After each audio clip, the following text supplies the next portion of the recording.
definitely be a killer show. Not often we're here, so it's cool. Kansas City. We're like in the middle of the country right now. Yeah. Oh yeah. Yeah, exactly right in the middle. Right in the Midwest. The heart of the U.S. Nice.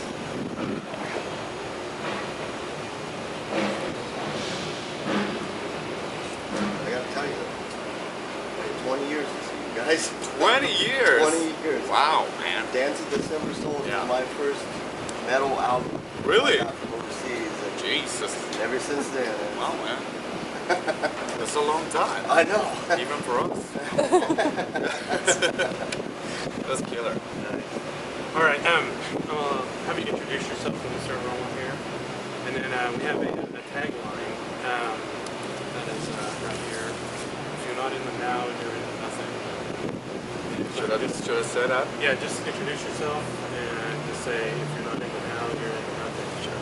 And then I'll come in with those questions. Sure. Go.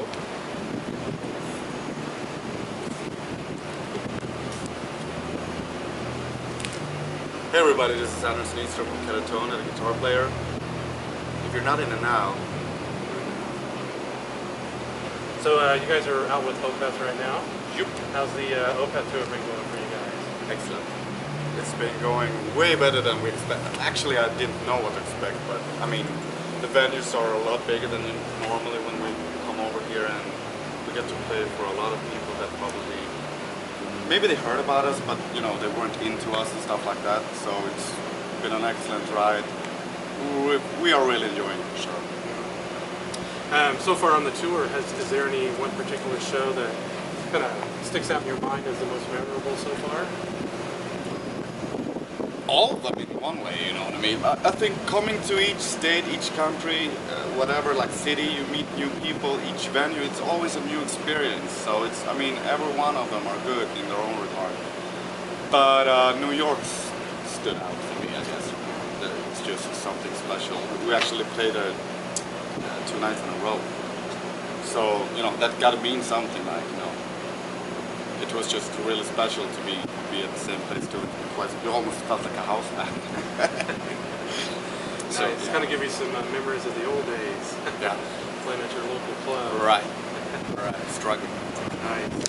Now, this time around, going out on the road, was it difficult for you guys to decide what songs you guys wanted to play on your set? Yes, very hard. This is like the big compromise you always have to do, and we always argue about it. You have to be comfortable after doing what you do. You have 5 guys in the band, they all want different stuff, and then you have the fans, they always demand different stuff. It's hard to please everyone.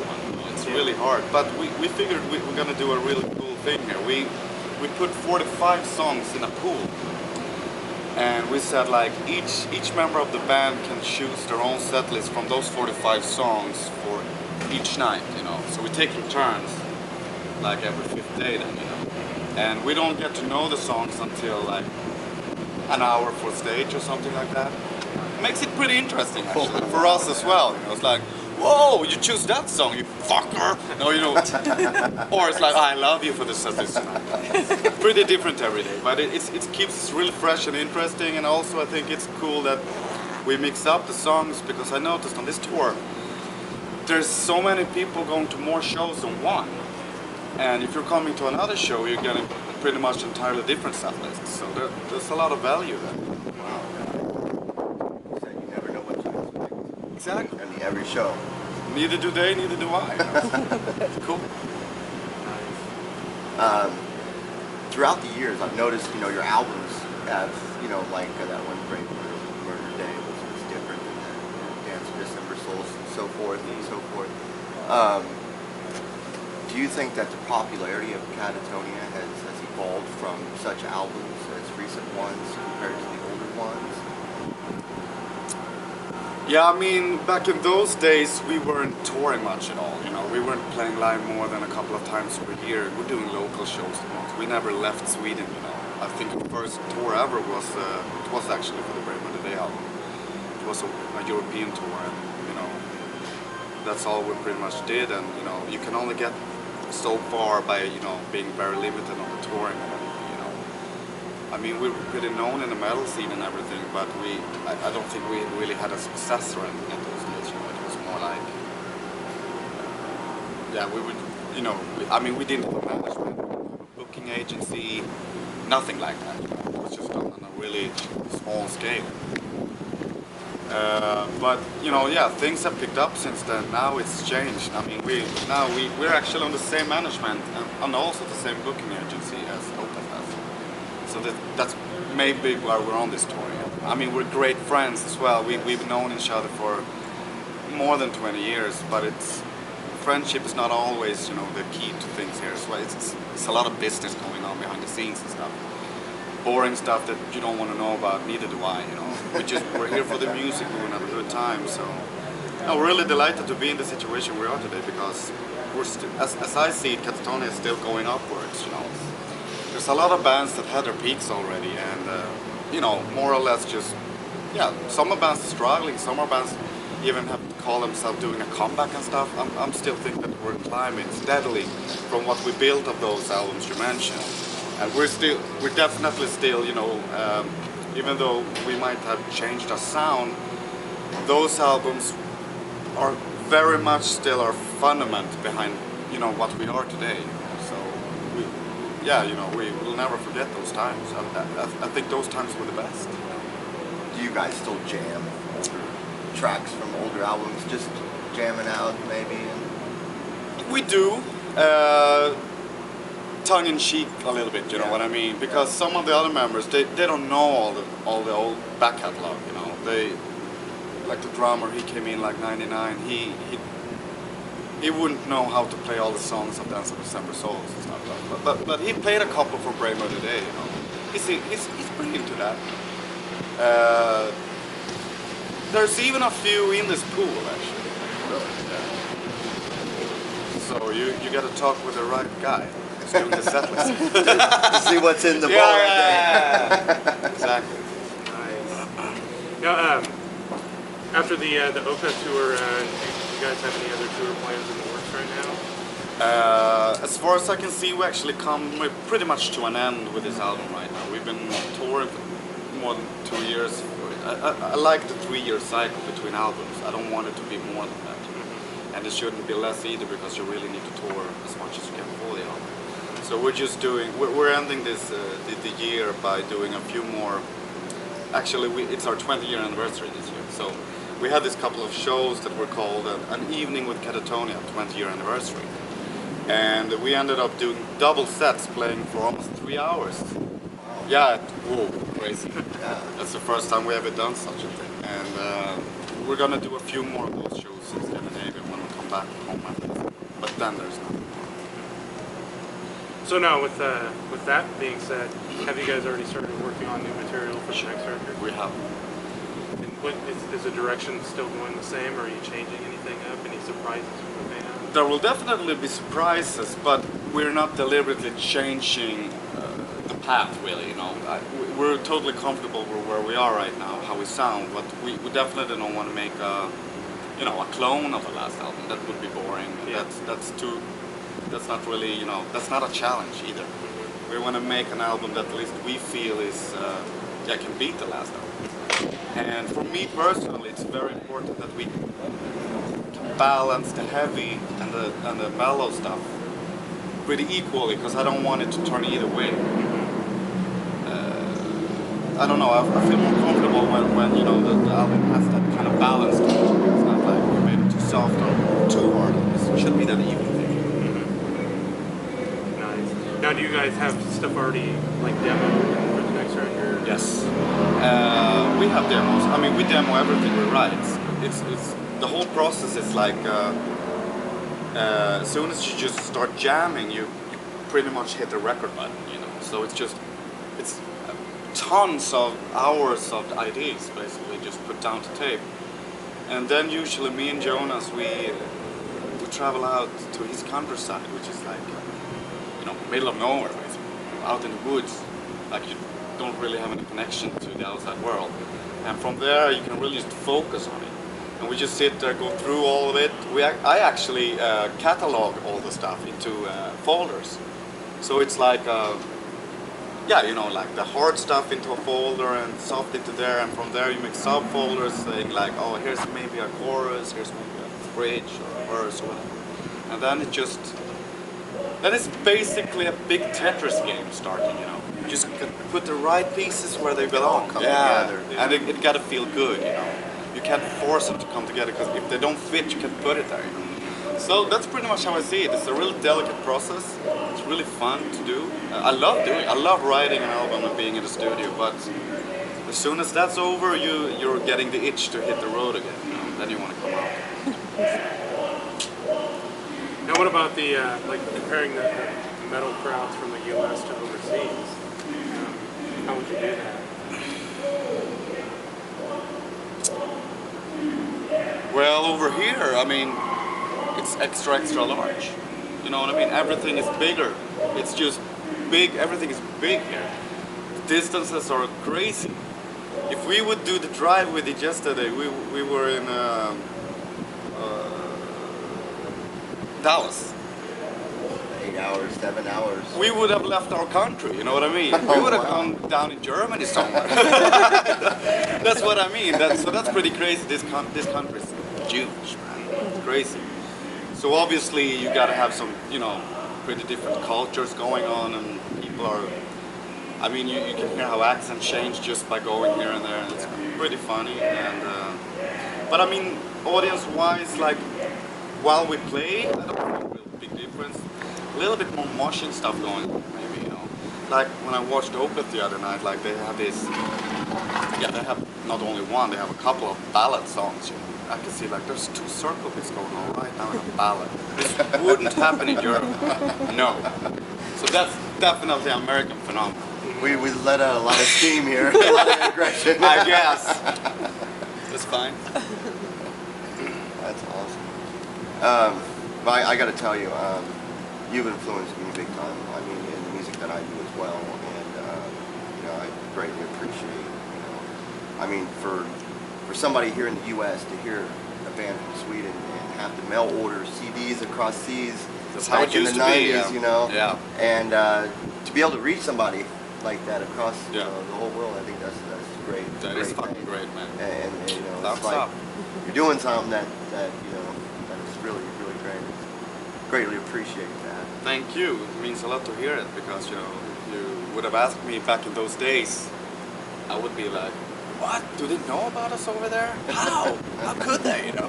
That's what I mean. I mean something like that you just didn't know that No. across the world somebody was right there listening, trying to figure out how they're going to get the next CD for 40, 50 bucks. Right. The exports, yeah, I know, man. It was the same for us. I mean, back in those days, like the really early days, late 80s, early 90s, I mean, the whole Stockholm scene looked up to the Florida scene at that time. And we all wanted to import all those. Obituary. Yeah. Witcher, D-Side, Atheist, Atheist. all those kind of bands, Okay. yeah. And yeah, they were hard to come by. They were expensive, man, really expensive as well. Were there some key bands that you were influenced by when you were first started playing music, and that maybe brought you to where you're at today? Sure. Even though I was a big death metal fan, that actually didn't have quite a big influence on Katatonia, because we wanted to go away from that. Me and Jonas had, like, you know, like right in the peak, where the brutal death metal was at its peak actually. We said, like, we want to do something way more melodic here.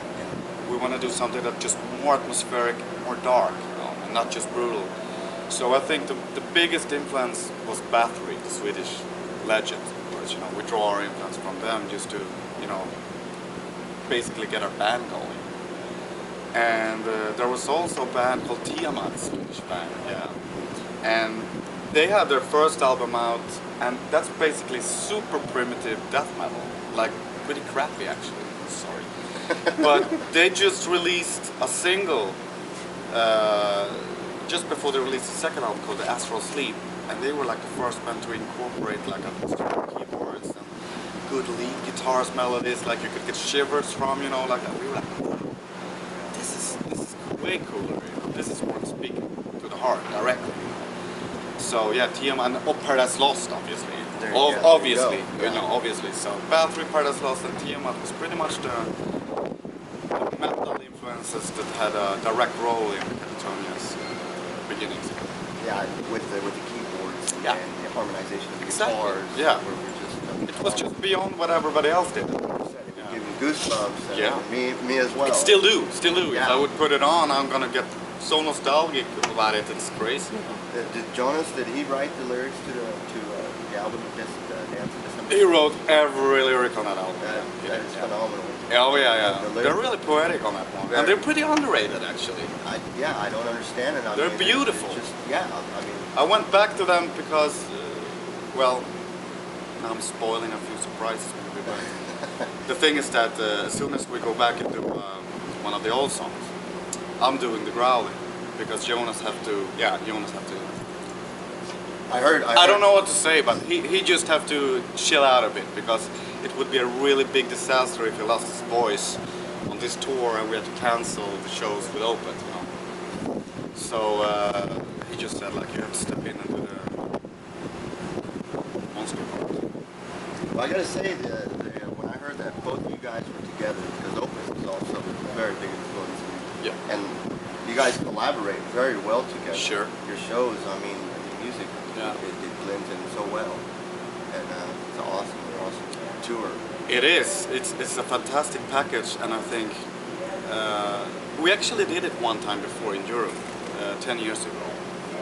They toured for Blackwater Park, and we toured for Last Freedom Gone Down, and we went out with the exact same package in Europe, and it was big success. I mean, it was like some people actually came up and said like, "This is my dream bill right now here," and we said, "It's ours as well." You know, we're the best of friends, hanging out on the same bus.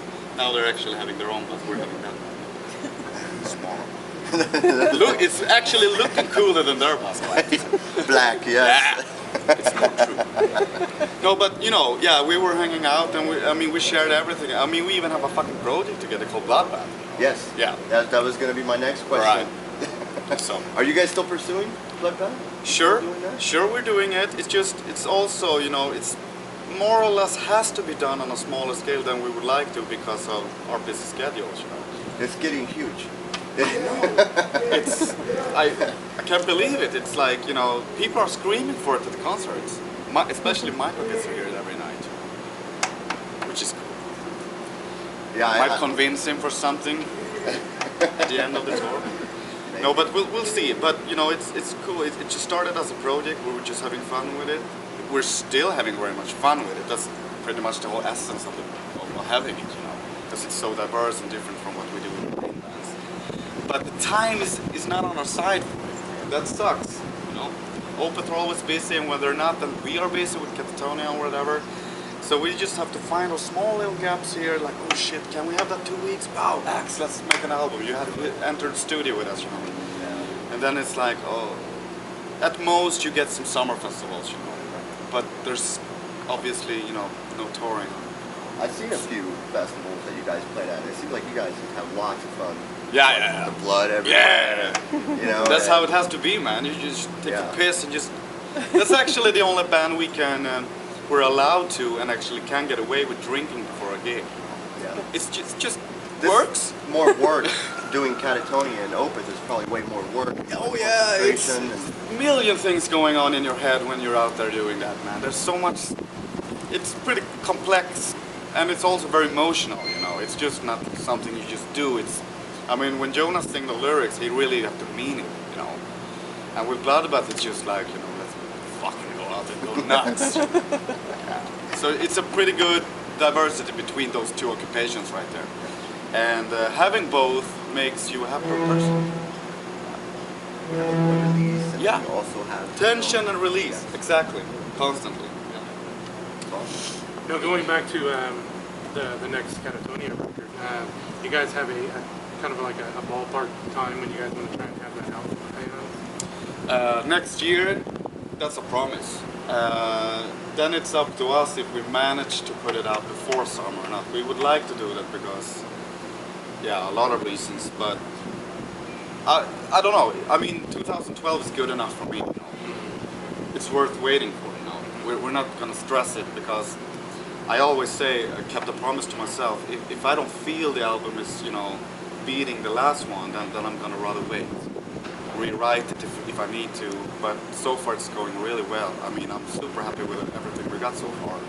And we have this really tight collaboration going on. Me, Jonas, and a guy called Frank Paul, who's more or less the guy in charge of the electronic side of things, you know.